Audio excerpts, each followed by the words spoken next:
Bájalo, bájalo. ¡No! Dale la vuelta. Dale, dale, gíralo, gíralo del todo. Y ponlo mirando el ventilador por acá para acá. Vuércalo, vuércalo. Eso, ahí.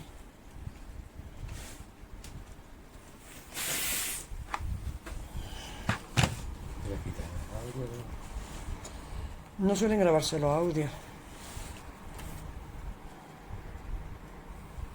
Ventilateur, je suis assez contente, mais j'ai acheté un ventilateur avec télécommande. Ah, de télécommande. Donc, et en plus le livreur, n'importe quoi, il me l'a jeté comme ça, il ne m'a même pas demandé à qui c'était, enfin bref, du grand n'importe quoi. Donc maintenant, il n'y a plus qu'à attendre et voir l'utilisation. Mais en tout cas, le design est très joli. Je ne m'attendais pas qu'il soit aussi petit. Il n'y a pas vraiment de prise, donc je ne comprends pas trop où est-ce qu'on est censé brancher ça. Voilà, il n'y a pas de prise, donc je ne sais pas comment ça fonctionne.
Si los mismos seremos afortunados, ¿vale? Estoy en una emergencia.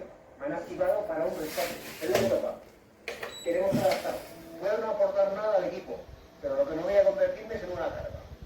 El comentario, joder, qué frío, vaya noche. No, no, es lo que toca. Hay que pasarla juntos. También os digo otra cosa.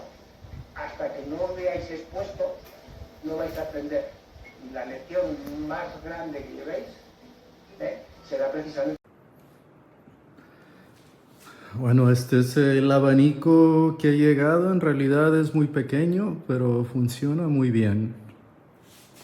Como verán, es bastante pequeño. Muy eficiente porque no se oye absolutamente nada.